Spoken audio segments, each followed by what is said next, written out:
جب کوئی مسلمان فوت ہو جاتا ہے، اس دنیا فانی سے رخصت ہو جاتا ہے، تو اسے جس جگہ دفن کیا جاتا ہے اسے قبر کہتے ہیں۔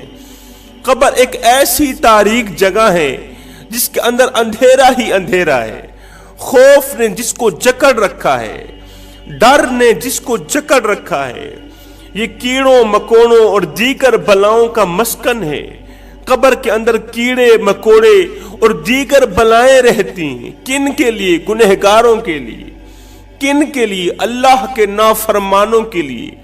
یہ صرف میں نہیں کہہ رہا، اللہ کے رسول بھی فرما کے گئے ہیں۔ میرے کریم نبی نے فرمایا تھا، فرمایا صحابہ قبر روزانہ اپنے اوپر چلنے والوں کو پکار پکار کے کہتی ہے، او میرے اوپر ایڑھی مار کے چلنے والوں، میرے اندر کیڑے ہی کیڑے ہیں، حفاظتی اقدامات لے کر آنا۔ میرے اندر خوف ہی خوف ہے، خوف نے مجھے جکڑ رکھا ہے، کیڑے مکوڑوں نے مجھے جکڑ رکھا، میں کیڑے مکوڑوں اور دیگر بلاؤں کا مسکن ہوں۔ ان بلاؤں سے بچنے کے لیے حفاظتی اقدامات لے کر آنا۔ میرے اندر اندھیرا ہی اندھیرا ہے، تاریکی ہی تاریکی ہے، روشنی لے کے آنا، بچنے کے لیے اچھے اعمال لے کے آنا، نیک اعمال لے کے آنا۔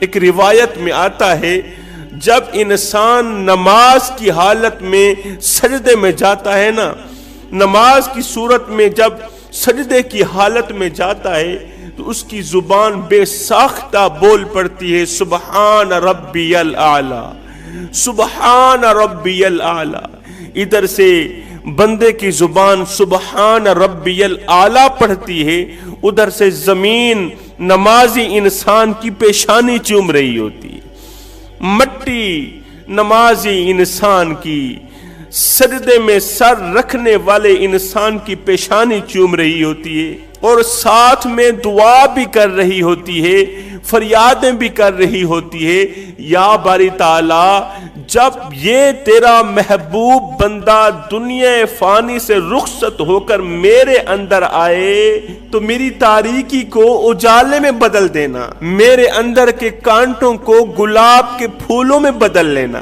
جنت کی تمام کھڑکیاں میری طرف کھول دینا۔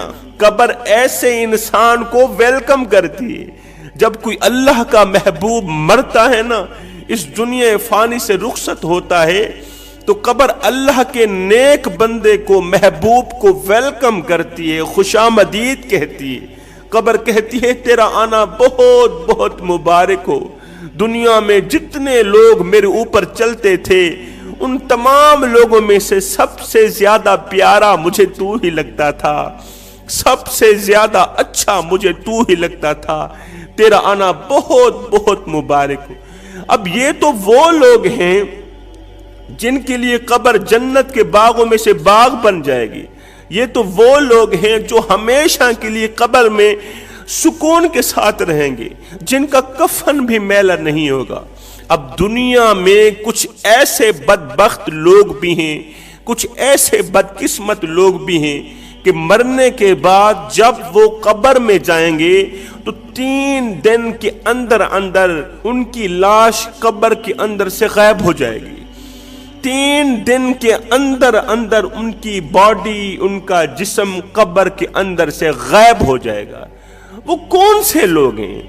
آخر وہ دنیا میں کون سے ایسے گناہ کرتے تھے، کون سے ایسے اعمال کرتے تھے کہ قبر ان کا بدبودار جسم قبول ہی نہیں کرے گی؟ 3 دن کے اندر اندر ان کی لاش غائب ہو جائے گی، ان کا بدبودار جسم، گناہوں میں ڈوبا ہوا جسم غائب ہو جائے گا، ختم ہو جائے گا، سوائے ہڈیوں کے کچھ بھی باقی نہیں رہے گا۔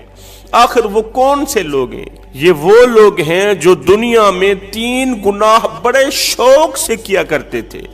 حضرت سیدنا امام زین العابدین رضی اللہ تعالی عنہ فرماتے ہیں وہ 3 گناہ کون کون سے ہیں؟ نمبر 1، دنیا میں جو لوگ زنا جیسے گناہ میں مبتلا رہتے تھے، زنا جیسے گناہ میں مبتلا رہتے تھے اور موت کے وقت ان کو توبہ بھی نصیب نہ ہوئی، اور زنا کے دوران بھی موت کا فرشتہ آیا، ان کی روح نکال کے چلا گیا۔ جو لوگ دنیا میں زنا جیسے گناہ میں مبتلا رہتے تھے اور بغیر توبہ کے مر گئے، فرماتے ہیں جب زانی انسان کا گناہوں میں ڈوبا ہوا جسم قبر میں جاتا ہے نا، تو اس کی بدبو قبر کو اس طرح تکلیف دیتی ہے، اس طرح تکلیف دیتی ہے کہ قبر اللہ سے دعا مانگنے پہ مجبور ہو جاتی ہے، اللہ سے فریاد کرنے پہ مجبور ہو جاتی ہے۔ قبر فریاد کرتی ہے، مالک مجھے اس بدبخت کی بدبو سے بچا، مجھے اس گنہگار کی بدبو سے بچا۔ جب قبر اللہ سے دعا کرتی ہے نا، تو دوسرے مردے قبر کی اس دعا پر آمین کہتے ہیں۔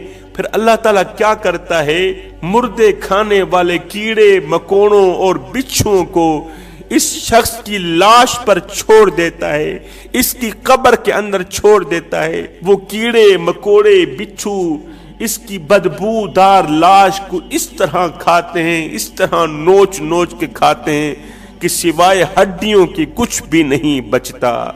اس کا نام و نشان 3 دن کے اندر اندر ختم ہو جاتا ہے۔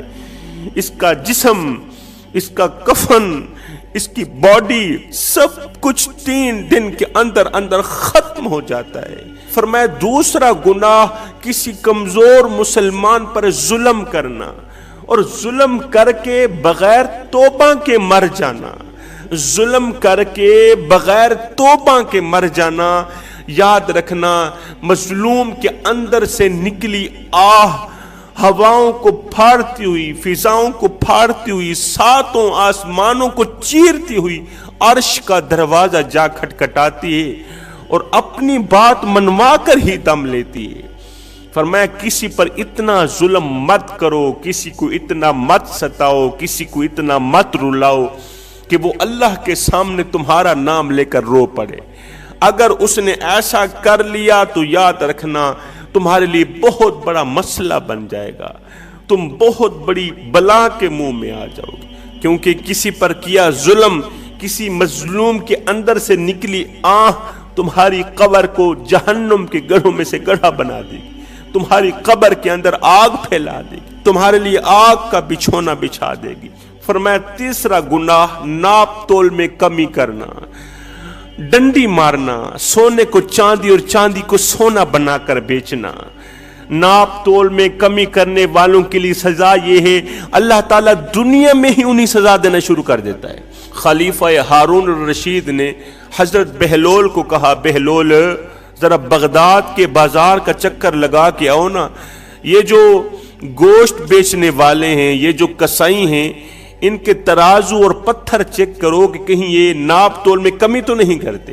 اگر یہ لوگ ڈنڈی مارتے ہیں، ناپ تول میں کمی کرتے ہیں، تو ان کو قید کرنے کے لیے گرفتار کر کے لے کے آنا۔ حضرت بہلول دنا بغداد کے بازار میں چلے گئے، ایک کسائی کی دکان پر گئے، وہاں جا کر ترازو چیک کیا، پتھر چیک کی، رزلٹ یہ نکلا، نتیجہ یہ نکلا کہ وہ بدبخت ناپ تول میں کمی کیا کرتا تھا۔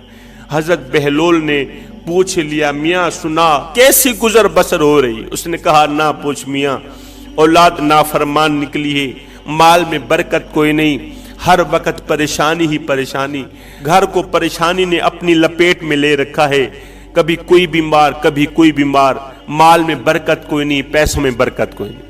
حضرت بہلول آگے چلے گئے، دوسرے کسائی کی دکان پر جا کر اس کا ترازو چیک کیا، اس کے پتھر چیک کیے، تو نتیجہ یہ نکلا کہ وہ بدبخت بھی ناپ تول میں کمی کیا کرتا تھا۔ حضرت بہلول نے پوچھ لیا، میاں سنا حالات کیسے چل رہے ہیں، گزر بسر کیسی ہو رہی؟ اس نے کہا نہ پوچھو، زندگی سے اتنا تنگ ہوں، اولاد نافرمان نکلی ہے، دل کرتا ہے